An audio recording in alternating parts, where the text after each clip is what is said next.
O Monge e o Executivo. Uma história sobre a essência da liderança. James C. Hunter. Um líder é aquele que desenvolve as habilidades e as qualidades morais que o capacitam a inspirar e influenciar pessoas. Todos influenciam e são influenciados todos os dias. Sendo assim, você lidera todos os dias, mas a questão é: você lidera com eficiência? Ser um líder eficiente é servir identificando e atendendo às necessidades dos outros. Não se trata de ser um escravo que faz tudo o que os outros querem, mas de fazer aquilo que as pessoas realmente precisam. Resumidamente, abraçar os outros quando necessitarem de um abraço e repreendê-los quando precisarem de correção. O autor afirma que liderar é uma questão de amar as pessoas de verdade, identificando e satisfazendo suas necessidades. Amar é se doar para ajudar os outros a alcançarem o seu melhor. Gandhi afirmou certa vez: é preciso que você se torne a mudança que deseja ver no mundo. As ideias ensinadas neste livro não são do autor. Eu as tomei emprestadas de Sócrates, eu as roubei de Chesterfield, eu as furtei de Jesus.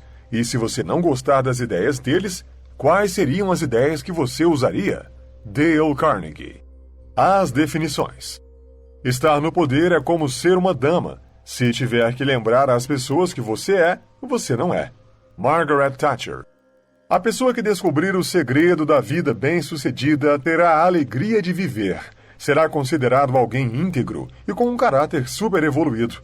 Sabia que você escolheu ser um líder de forma voluntária? Isso mesmo, você se comprometeu em ser pai, mãe, esposo ou esposa, chefe, professor ou professora, ou o que quer que você seja. Então você deve exercer liderança com eficiência. Afinal, o que é ser um líder? Existe diferença entre gerenciar e liderar. Gerenciar. Não é possível gerenciar pessoas, pois gerência não é algo que você faça para os outros. Você pode gerenciar seu inventário, seus documentos, seus recursos. Você pode até gerenciar a si mesmo, mas você não gerencia seres humanos. Você gerencia coisas e lidera pessoas. Liderança é a habilidade de influenciar pessoas para trabalharem com entusiasmo, visando a atingir os objetivos que foram identificados como o bem comum. Uma habilidade é simplesmente uma capacidade que pode ser adquirida. Sempre que duas ou mais pessoas se reúnem com um propósito, aparece uma oportunidade de exercer liderança. Exercer influência sobre os outros, que é a verdadeira liderança, é possível para todos, mas requer uma enorme doação pessoal. Se liderar é influenciar os outros, como desenvolver essa influência? Como levar as pessoas a fazer o que desejamos? Como receber suas ideias, confiança, criatividade e excelência? Para entender melhor como desenvolver esse tipo de influência, é necessário compreender a diferença entre poder e autoridade. Poder é quando temos a oportunidade de forçar alguém a fazer a nossa vontade. Mesmo que a pessoa preferisse não fazer, ela acabará fazendo, por causa da nossa posição, função ou força. Faça isso ou despedirei você. Faça isso ou te colocarei de castigo por 2 semanas. Em outras palavras, faça isso, senão... A autoridade é a habilidade de levar as pessoas a fazerem de boa vontade o que nós queremos, por causa da nossa influência pessoal. Vou fazer porque ele me pediu. Eu faria qualquer coisa por ele. Ou, vou fazer isso porque mamãe me pediu. Qualquer pessoa consegue exercer poder. Não precisa de coragem nem sabedoria para isso. Por exemplo, crianças de 2 anos são ótimas em dar ordens a seus pais. O poder pode ser vendido e comprado, dado e tomado. Podem, por exemplo, colocar qualquer um em cargos de poder, simplesmente porque são parentes ou amigos do dono da empresa, ou porque herdaram aquela posição. Mas é impossível acontecer isso com a autoridade. A autoridade não pode ser comprada, nem vendida, nem dada ou tomada. Ela é somente conquistada. Você pode ser capaz de tirar algum proveito tendo poder, até realizar coisas, mas nunca conseguirá ter relacionamentos saudáveis. É muito comum o líder perder o equilíbrio entre realizar tarefas e manter bons relacionamentos, pois se dedicar-se somente a uma delas, a outra automaticamente é deixada de lado. Então, a chave para a liderança é executar as tarefas enquanto se constroem os relacionamentos.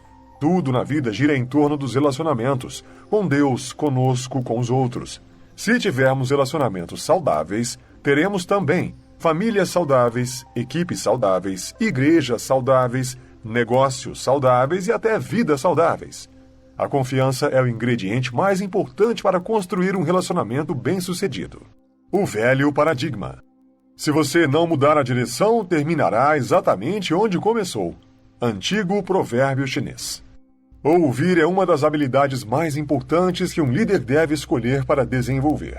Quando interrompemos alguém no meio de uma frase, enviamos algumas mensagens negativas tais como: eu não estava prestando muita atenção ao que você dizia. Eu não dou valor à sua opinião. O que eu tenho a dizer é muito mais importante. Precisamos sempre desafiar os paradigmas que temos a respeito de nós mesmos, do mundo ao nosso redor, de nossas organizações e das outras pessoas. O paradigma é tudo aquilo que entendemos como verdade, são nossas crenças, desde o nascimento até a morte de alguém. Por meio das experiências de vida, o mundo exterior influencia continuamente a consciência do ser humano. Assim são construídos os paradigmas. Logo, nem sempre são corretos. Não vemos o mundo como ele é, mas como nós somos. Se não desafiarmos nossas crenças e paradigmas, podemos ficar paralisados pelas mudanças tão rápidas no mundo moderno. É normal não gostar de mudanças, pois elas nos tiram da nossa zona de conforto e nos forçam a fazer as coisas de um modo diferente, o que acaba sendo bem difícil na maioria das vezes. Se você concorda que precisa ser alguém melhor a cada dia que passa, ser um melhor profissional, um melhor líder ou uma melhor pessoa, precisa saber que isso só é possível por meio de mudanças, pois as mesmas atitudes não vão gerar resultados diferentes. A ordem que as pessoas priorizavam servir no velho paradigma das organizações. 1. Presidente. 2. Vice-presidentes. 3. Gerentes. 4. Supervisores. 5. Empregados, operários. 6. Clientes. Já o novo paradigma inverte essa ordem, entendendo que os líderes é que devem servir seus liderados e não o contrário. 1. Clientes. 2. Empregados, operários. 3. Supervisores. 4. Gerentes. 5. Vice-presidentes. 6. Presidente. Observando essa ordem do novo paradigma, vamos imaginar uma organização onde o seu foco principal é servir ao cliente, ou seja, uma organização em que os empregados na linha de frente estão servindo aos clientes e garantindo que suas verdadeiras necessidades sejam satisfeitas. Para isso, será necessário que o supervisor da linha de frente também passe a ver os empregados como clientes e se dedique a identificar e preencher as necessidades deles. E assim por diante até chegar ao presidente da organização. Cada pessoa iria ter que adotar uma nova atitude, um novo paradigma. Reconhecer que o papel do líder não é impor regras e dar ordens à camada seguinte, mas o verdadeiro papel do líder é servir. Os líderes não devem satisfazer as vontades de seus empregados, pois dessa forma ele se tornará um escravo. O que ele deve fazer é identificar e satisfazer as necessidades deles e servi-los e atendê-los. Então, como diferenciar as necessidades das vontades dos empregados? Uma vontade é simplesmente um anseio que não considera as consequências físicas ou psicológicas daquilo que se deseja. Já a necessidade é uma legítima exigência física ou psicológica para o bem-estar do indivíduo ou grupo. Eles podem não querer limites e responsabilidades, mas precisam de limites e responsabilidades. As pessoas têm a necessidade de receber estímulos para se tornarem melhores. É importante que o líder seja flexível e aprenda a utilizar sua equipe da melhor forma possível para executar as tarefas, pois cada pessoa é diferente e tem necessidades e capacidades diferentes. Pare um pouco e pense nas necessidades que as pessoas que você lidera têm, seja no trabalho, em casa, na escola, na igreja ou em qualquer lugar. Se estiver com dificuldade, pense quais são as suas próprias necessidades. Isso ajudará você a descobrir quais são as necessidades dos outros. Hierarquia das necessidades segundo Maslow. Primeiro, comida, água e moradia. Segundo, segurança e proteção. Terceiro, pertencimento e amor. 4. Autoestima. 5. Autorrealização. Atendendo às duas primeiras necessidades, comida, água e moradia, segurança e proteção, os sentimentos de pertencer à empresa e de ser amado tornam-se necessidades incentivadoras. Isso inclui a necessidade de fazer parte de um grupo saudável com bons relacionamentos. Após satisfazer a terceira necessidade, o próximo foco será de elevar a autoestima, ou seja, a necessidade de sentir-se valorizado, tratado com respeito, encorajado, tendo seu trabalho reconhecido ou premiado. Por fim, a exigência passa a ser de autorrealização, de se tornar o melhor que você pode ser, de alcançar o máximo do seu potencial. O modelo. Quem quiser ser líder deve ser primeiro servidor. Se você quiser liderar, deve servir. Jesus Cristo. O falso ego e o orgulho são duas características que têm a capacidade de atrapalhar e interromper o caminho do seu crescimento.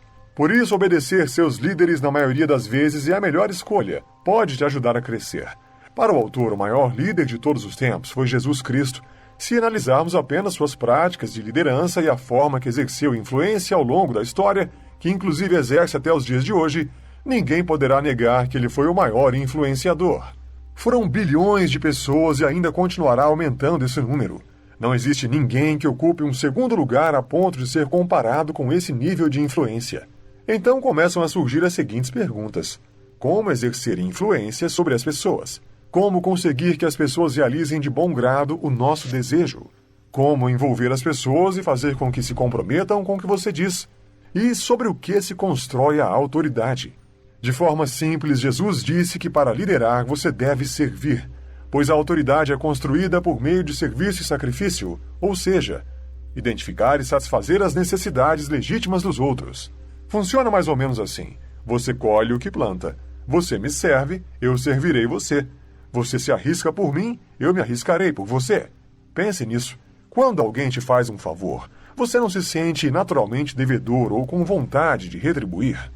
A liderança deve ser exercida com amor. Quando você ouve a palavra amor, logo pensa no sentimento, mas não é o caso. O autor se refere à palavra amor como comportamento. O amor é sempre fundamentado na vontade, ou seja, se eu tiver intenções, mas não tiver ações, eu não tenho nada. Mas se eu tiver intenções e ações, eu tenho vontade. Então, para sermos vistos como líderes de verdade, precisamos alinhar nossas ações com nossas intenções. Viver conforme o que acreditamos e agir como ensinamos e falamos. Resumindo o modelo de liderança aprendido até aqui, a liderança começa com uma vontade, que é a nossa capacidade de alinhar as intenções com ações e escolher o nosso comportamento. Então podemos escolher ter a vontade de amar, isto é, sentir as reais necessidades e não os desejos daqueles que lideramos. E para atender a essas necessidades, precisamos servir e, quando necessário, nos sacrificar.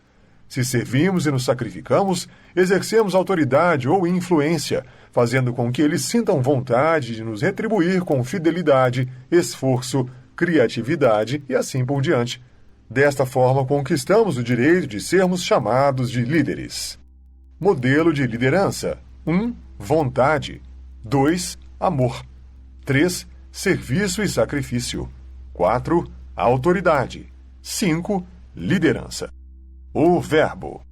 Não tenho necessariamente que gostar de meus jogadores e sócios, mas como líder devo amá-los. O amor é lealdade. O amor é trabalho de equipe. O amor respeita a dignidade e a individualidade. Esta é a força de qualquer organização. Vince Lombardi. Para crescer e amadurecer como líder, é necessário desenvolver relacionamentos saudáveis e alimentá-los sempre. Para entender melhor sobre o verbo amar, vamos conhecer como os gregos usavam as diversas palavras para descrever o amor. Eros significa sentimentos baseados em atração sexual e desejo ardente. Storge é afeição, especialmente para com a família. Philos, fraternidade, amor recíproco, uma espécie de amor condicional, do tipo você me faz o bem e eu faço o bem a você. Ágape, substantivo correspondente ao verbo agapao, amor incondicional, baseado no comportamento com os outros, sem exigir nada em troca. É o amor da escolha deliberada. Quando Jesus fala de amor no Novo Testamento, usa a palavra ágape, um amor traduzido pelo comportamento e pela escolha, não o sentimento do amor. Na primeira carta de Paulo aos Coríntios, no Novo Testamento, encontramos uma linda definição de amor ágape que ilustra muito bem as características de um verdadeiro líder. Ele diz, em essência, que o amor é paciente, é bondoso, não se gaba nem é arrogante, não se comporta de forma inconveniente, não quer tudo só para si, não condena por causa de um erro cometido, não se alegra com a injustiça, mas se alegra com a verdade. Suporta todas as coisas, aguenta tudo. O amor nunca falha. Pegando os pontos-chave, podemos considerar que o amor é paciência, bondade, humildade, respeito, abnegação, perdão, honestidade, compromisso. Você concorda que a linda definição de amor ágape, escrita há cerca de 2000 anos, também é uma definição de liderança para os dias de hoje?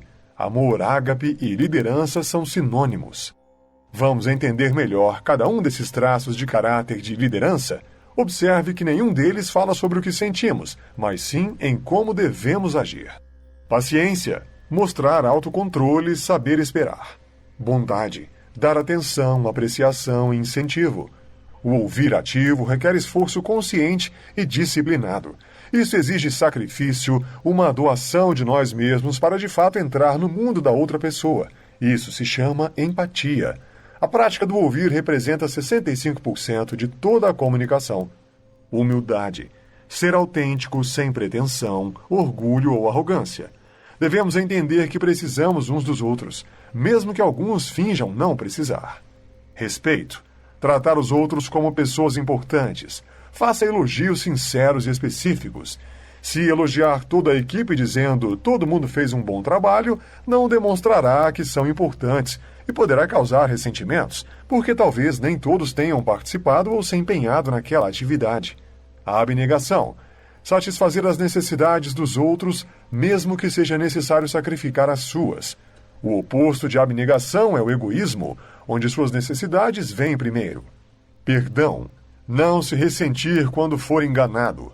Perdoar não significa ignorar as coisas ruins que acontecem, mas devemos ter um comportamento aberto, honesto e direto com as pessoas, sempre de maneira respeitosa, e depois não se apegar a qualquer ressentimento. Caso contrário, isso te consumirá e você não terá mais a mesma eficiência. Honestidade. Ser livre de engano e dedicado à verdade, isso significa não mentir, omitir ou esconder algo com a intenção de enganar o outro. A confiança é construída pela honestidade e mantém a união nos relacionamentos. Compromisso. Sustentar suas escolhas. Esse é provavelmente o comportamento mais importante de todos e requer um esforço enorme.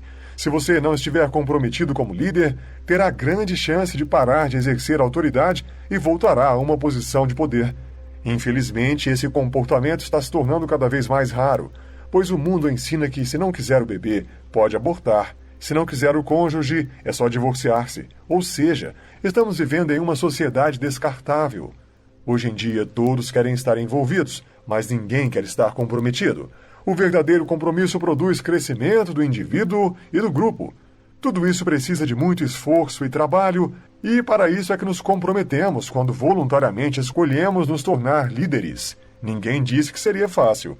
O verdadeiro caráter de líder se revela quando é colocado à prova, quando precisa se doar aos agressivos e arrogantes, quando tem que amar as pessoas de quem não gosta tanto. É nessa hora que se descobre o seu grau de comprometimento. O ambiente.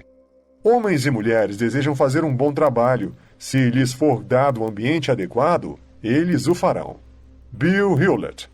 Para ter comprometimento e amar os outros, não é necessário ter bons sentimentos para com eles. Por exemplo, mesmo em alguns momentos que não gostamos de nós mesmos, ainda continuamos a nos amar. Sabe como? Satisfazendo nossas necessidades. Pense em como perdoamos rapidamente os erros que cometemos, mas os erros que os outros cometem não perdoamos com a mesma rapidez. Nós amamos verdadeiramente o próximo quando nos preocupamos com o seu bem-estar da mesma forma como nos preocupamos com o nosso. O bom é que quando estamos comprometidos com o amor e continuamos a investir nesses comportamentos positivos, eles acabam produzindo sentimentos positivos. Os sociólogos chamam isso de praxis. O homem não consegue fazer as coisas crescerem na natureza. Deus é o único que sabe como uma pequena semente plantada no solo se transforma em uma grande árvore cheia de frutos. O melhor que podemos fazer é criar as condições necessárias para que aconteça esse crescimento. Da mesma forma é com os seres humanos. Existem muitos líderes que ficam impacientes e desistem do esforço antes que os frutos tenham a chance de crescer. Muitos querem resultados rápidos, mas o fruto só aparecerá quando estiver pronto. Tudo o que o líder faz envia uma mensagem. A psicologia behaviorista fala que o peso é diferente entre o feedback positivo e o negativo. Para cada feedback negativo são necessários 4 feedbacks positivos. Então, seja sábio ao criticar. Lembre-se do ditado dos alcoólicos anônimos. A única pessoa que você pode mudar é você mesmo. Como você consegue ter todos tão entusiasmados em seu time? Lou Holtz respondeu: é muito simples. Eu elimino os que não são. A escolha. O que pensamos ou no que acreditamos não tem muita importância. A única coisa relevante é o que fazemos. John Ruskin. Uma vez um general experiente e sábio comentou que não existem pelotões fracos, o que existem são líderes fracos. A praxis diz que se você se comprometer a amar alguém, doando-se e servindo, de forma que alinhe suas ações e comportamentos com esse compromisso, com o tempo você passará a ter sentimentos positivos em relação a essa pessoa. Mas quando não gostamos de alguém e o tratamos mal, vamos passar a odiá-lo ainda mais. Não escolha esperar sentir vontade para mudar o seu comportamento. Normalmente, esse sentimento e essa vontade nunca aparecem se não fizer nada. Faça escolhas e aceite a responsabilidade por elas. Escolha ser paciente ou impaciente, bondoso ou maldoso, ouvinte ativo ou silencioso, como quem está apenas esperando a sua vez de falar, humilde ou arrogante, respeitador ou rude, generoso ou egoísta, capaz de perdoar ou ressentido, honesto ou desonesto, comprometido ou apenas envolvido. O objetivo da disciplina é ensinar e capacitar a fazer o que não é natural. Com ela é possível tornar aquilo que não é natural em um hábito. Para adquirir um hábito, seja ele bom ou mau, existem 4 estágios necessários. 1. Inconsciente e sem habilidade. Este é o estágio em que você ignora o comportamento e o hábito. Você ainda não tem consciência ou interesse em aprendê-lo ou praticá-lo. 2. Consciente e sem habilidade. Nesse estágio é que você toma consciência de um novo comportamento, mas ainda não desenvolveu a prática. 3. Consciente e habilidoso. Aqui você já está mais experiente e se sente confortável com um novo comportamento, prática ou habilidade, mas ainda precisa pensar para realizar. 4. Inconsciente e habilidoso. Este é o estágio em que você já não tem que pensar. Você realiza de forma automática. Por exemplo, lavar a mão após usar o banheiro já se tornou a coisa mais natural do mundo. Quando um líder atinge o estágio 4, transformando seus comportamentos em hábitos, ele não precisa tentar ser um bom líder, ele já se tornou um. Liderança não é estilo, liderança é caráter. É por isso que podemos encontrar líderes com estilos diferentes, mas com eficiência equivalente. Pensamentos tornam-se ações, ações tornam-se hábitos, hábitos tornam-se caráter, e nosso caráter torna-se nosso destino. A recompensa. Para cada esforço disciplinado, há uma retribuição múltipla. Jim Rohn. Quanto mais quebrar o seu orgulho e ego, mais alegria você terá na vida. Então surge uma pergunta: será que vale a pena todo esse esforço? O líder que voluntariamente optou pela autoridade e influência terá que fazer muitas escolhas e sacrifícios. Será necessário muita disciplina e trabalho duro, mas em compensação sempre receberá um prêmio, uma recompensa. Isso dá um propósito, um significado na vida, uma razão para acordar de manhã, um objetivo maior, construir uma estrada de sucesso e ajudar a todos à sua volta a percorrer por ela. Colaborar para que todos se tornem bem-sucedidos e, como resultado, receber fidelidade, gratidão, honra, amizade, companheirismo, empatia e amor. Isso produzirá crescimento e satisfação interior, uma alegria de viver, uma convicção de saber que você está no caminho da verdade e da vida. Pequenos passos podem não fazer muita diferença numa jornada curta, mas na longa jornada da vida são capazes de colocar você num lugar completamente diferente. Cyrus disse uma vez que de nada vale aprender bem se você deixar de fazer bem. Liderar é influenciar os outros a fazerem algo de bom grado para um bem comum. Para crescer como líder e ser humano é necessário se diminuir. A melhor habilidade na comunicação é saber ouvir atentamente. Só por fazerem parte do seu time, eles merecem o seu apoio e incentivo para serem bem-sucedidos. A prática do amor pode transformar um sentimento. A diferença entre envolvimento e compromisso é ilustrada pela metáfora de quando comemos ovos com bacon, pois a galinha estava apenas envolvida, mas o porco estava comprometido. Cada um encontra a verdade dentro de si, conforme a visão que tem das coisas. É muito bom sentir-se orgulhoso pelos outros quando conquistam cada etapa de sucesso em suas vidas, como um pai se orgulha de um filho. Neste livro, você aprendeu que gerenciar e liderar são coisas diferentes, que exercer autoridade e influência sobre os outros é diferente de utilizar poder. Para liderar é necessário ter vontade, que é a capacidade de alinhar as intenções com ações e escolher o comportamento. Então, escolher ter a vontade de amar, isto é, identificar as reais necessidades e não os desejos daqueles que lideramos. Isso só será possível se servir e, quando necessário, sacrificar-se pelos outros. Assim, você exerce autoridade ou influência, fazendo com que eles sintam vontade de retribuir com fidelidade, esforço, criatividade e assim por diante. Se você gostou desse vídeo, não se esqueça de se inscrever no canal. E deixe aí nos comentários qual livro você gostaria de ver aqui. Te vejo no próximo vídeo.